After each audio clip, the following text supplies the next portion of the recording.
Alunos e alunas, sejam bem-vindos a mais uma de nossas videoaulas. Sou o professor Ícaro Castro e hoje continuaremos a nossa aula de glicídios. Então, segue o fio.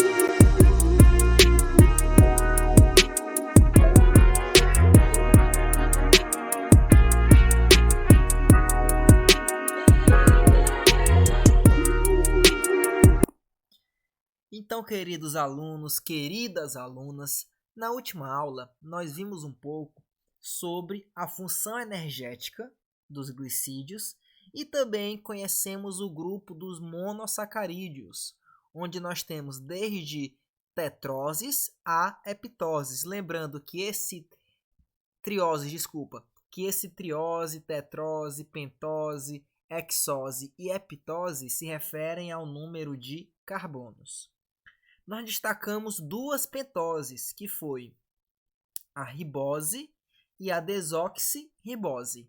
E destacamos três hexoses, que foi a glicose, a frutose e a galactose. A glicose, que é encontrada amplamente no grupo dos carboidratos, a frutose, que é muito presente nas frutas, e a galactose, que é muito presente no leite. Perfeitamente. Então, essas hexoses, elas podem se juntar, elas podem se associar. Então, quando tu tem duas hexoses juntas, tu vai ter agora um disacarídeo. Então, o que é um disacarídeo? É a junção de dois monossacarídeos.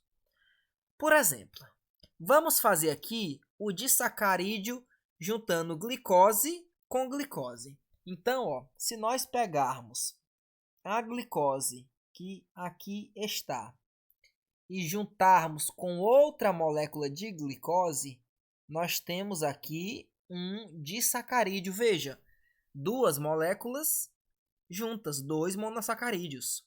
Qual o nome da molécula que é formada por uma glicose e uma glicose? Maltose. Então, quando falar maltose, você já deve saber que é formado por uma molécula de glicose ligada a outra molécula de glicose. Essa é o único disacarídeo? Não. Vamos agora para outro disacarídeo. Vamos lá. Se em vez de eu juntar glicose e glicose, imagina que em vez disso eu vou juntar agora glicose e frutose. Qual o nome desse disacarídeo? Então, juntando glicose e frutose, tu vai ter a sacarose. Então, junta glicose e frutose, sacarose. É outro disacarídeo. Por quê? Porque é formado por dois monossacarídeos. Vamos agora juntar, por último, mas não menos importante, vamos agora juntar a glicose com a galactose. Veja, a glicose participa de todos. Juntando glicose com galactose, nós temos o disacarídeo lactose.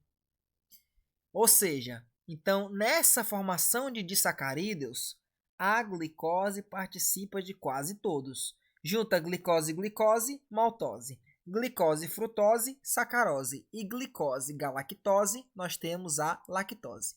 Então, lactose, sacarose e maltose, todos eles são disacarídeos. Beleza. Então, como é, professor, que acontece essa reação de formação dos disacarídeos? Veja aqui, ó. Aqui nós temos, por exemplo, uma molécula de glicose e uma de frutose. Juntando glicose com frutose, nós temos o quê? Isso, a sacarose. Então, a sacarose é a molécula que vai ser formada. Veja aqui, ó. Essa glicose, ela tem aqui um grupo OH, que nós chamamos de hidroxila. E aqui, essa glicose também, ela tem outro grupo OH. O que acontece? Esse oxigênio, ele perde esse hidrogênio, saiu, e a glicose, ela perde a hidroxila, perde o OH.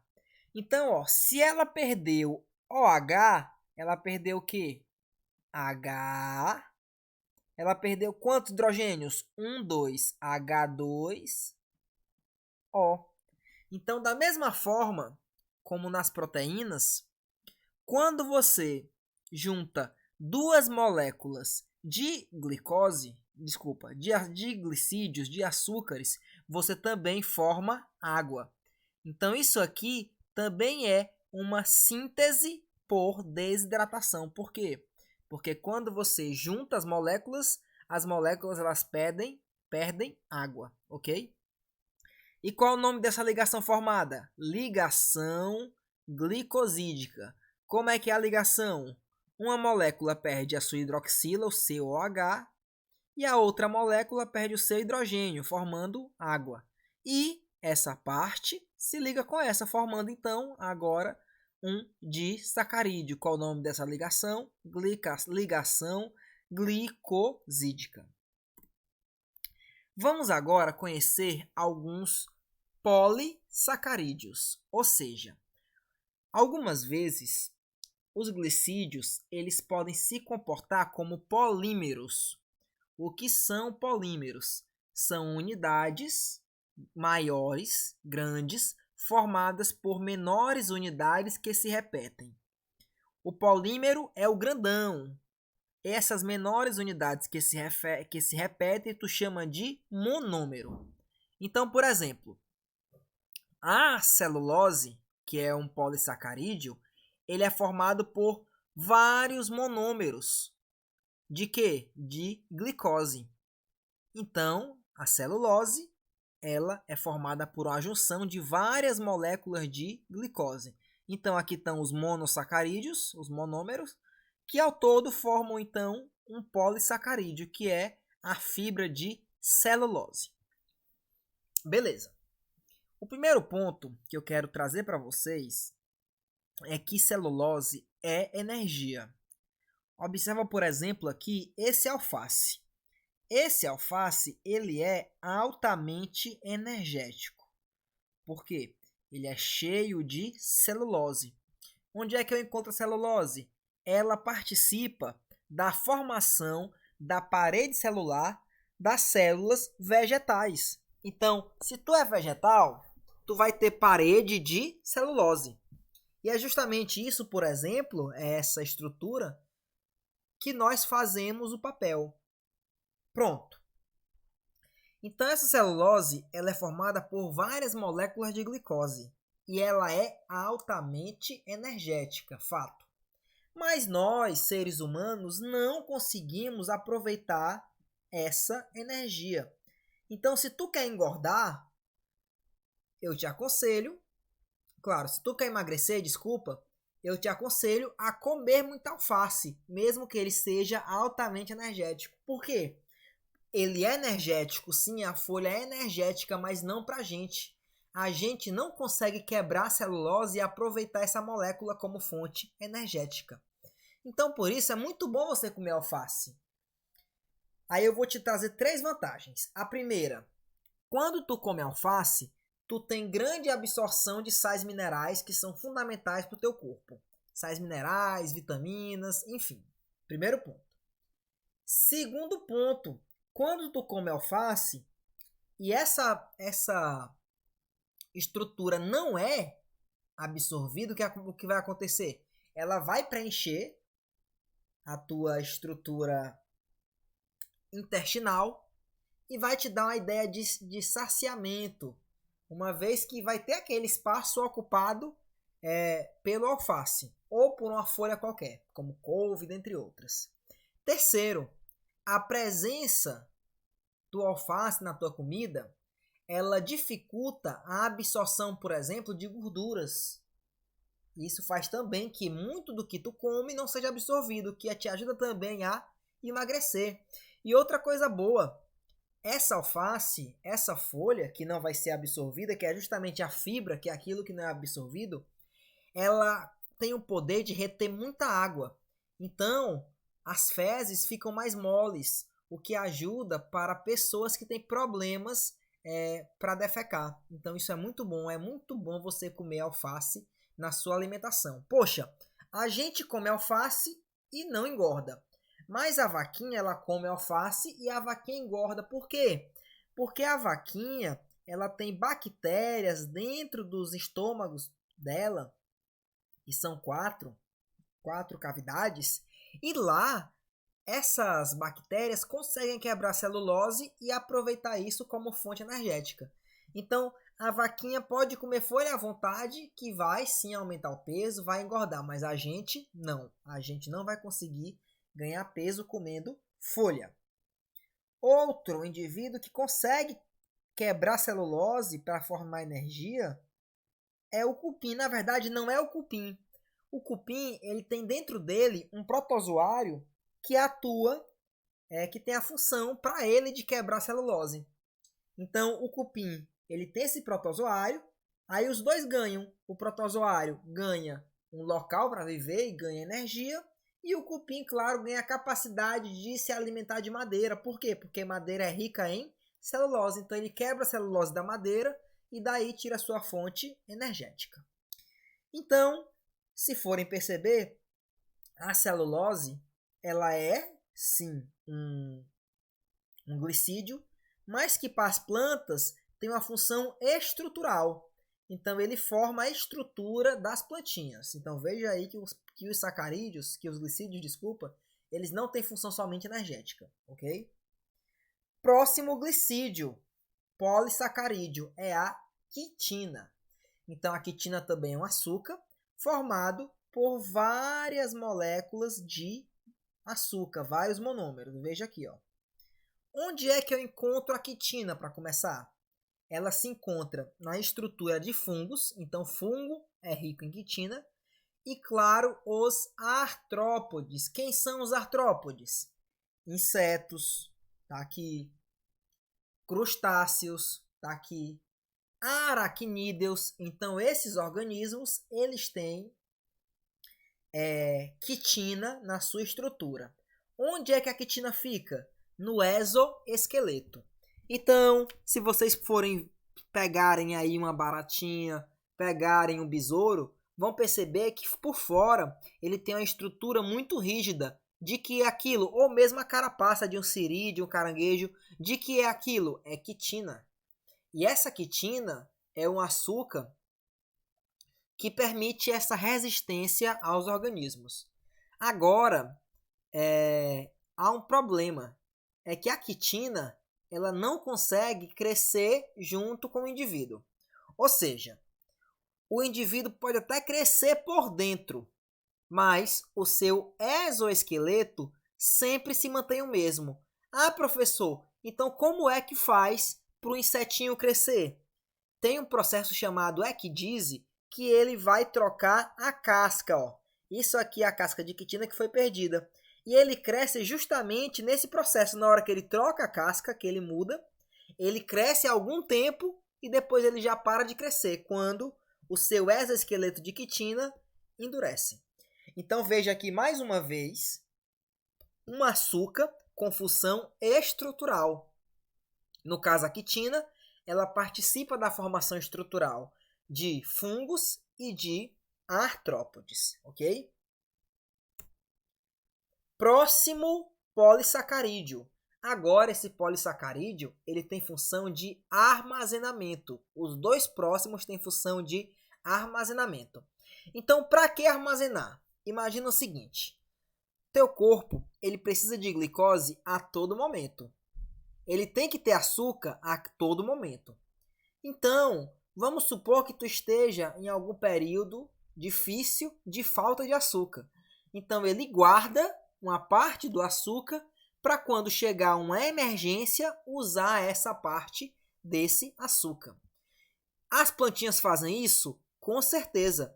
E como é que as plantinhas guardam açúcar? Elas guardam na forma de amido. Então, ó, tá aqui a molécula de amido, formada por várias moléculas de glicose, não em formato linear, como nós vimos lá na celulose, e sim nesse formato mais ramificado, formando então o amido.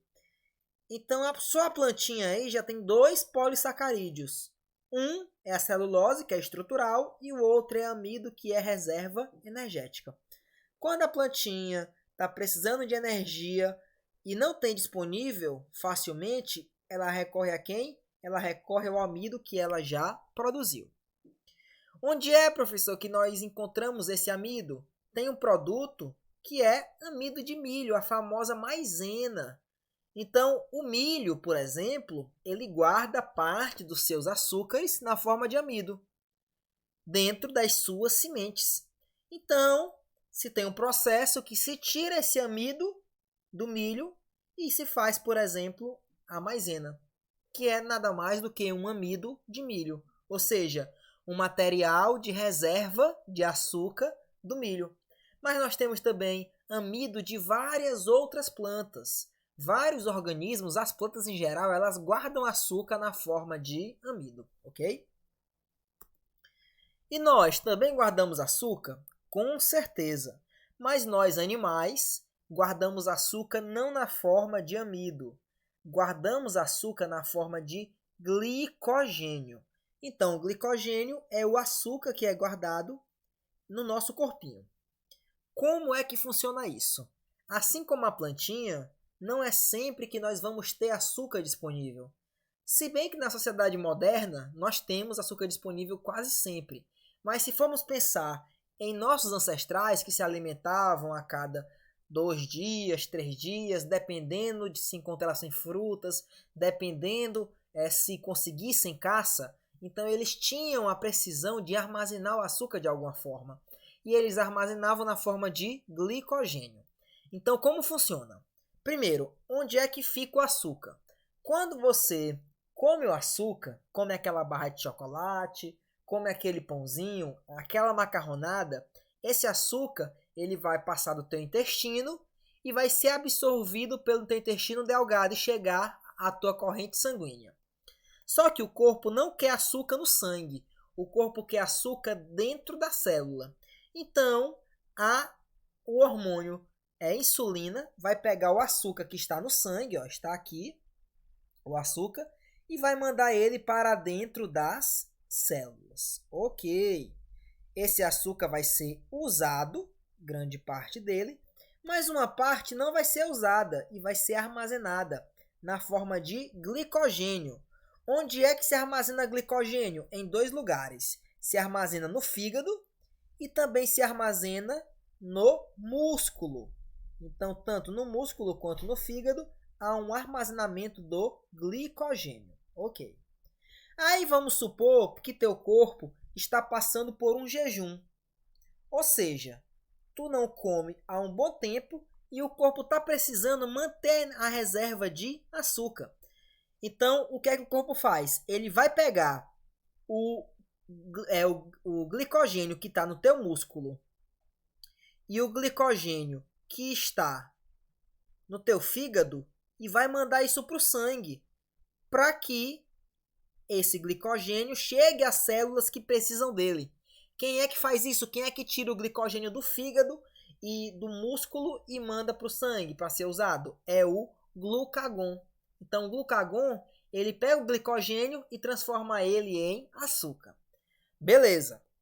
O que é que isso tem a ver, por exemplo, com obesidade? Ah, professor, eu não entendo. Eu parei de comer gordura, eu não como nada de gordura, nem abacate, nada, zero. E eu estou aumentando meu peso. Como é que pode explicar isso? Eu estou ficando mais gordo ou mais gorda, eu estou aumentando o peso, estou tendo mais gordura no meu corpo. Como é que isso pode ser explicado? Gente, entenda uma coisa. Se você pode até não comer gordura, não está comendo nada de gordura, mas se você está ingerindo carboidrato em alta quantidade, aquele pratão de arroz com feijão em excesso, 15 pães de manhã, 15 pães à noite, então tudo isso vai em algum momento virar gordura. Como? Entenda, quando há um excesso de glicose no sangue e uma formação excessiva também de glicogênio, uma parte desse açúcar que não forma glicogênio, ele também no fígado vai formar o quê? Ácidos graxos. E se vocês lembram, os ácidos graxos, eles formam, por exemplo, os triglicerídeos, aquelas gordurinhas que nos fazem tão mal. Então veja, se você comer muito açúcar e você come mais açúcar do que você gasta, em algum momento ele vai se acumular na forma de gordura e assim vai formar o teu tecido adiposo, ficando acumulado nos teus adipócitos. Por isso que para você emagrecer ou você diminuir seu peso, você tem também que, claro, cortar a gordura, mas também cortar açúcares, porque esses formam gordura em excesso, ok? Então, aluno, espero que tenha gostado e até a nossa próxima videoaula. Se cuidem e um abraço.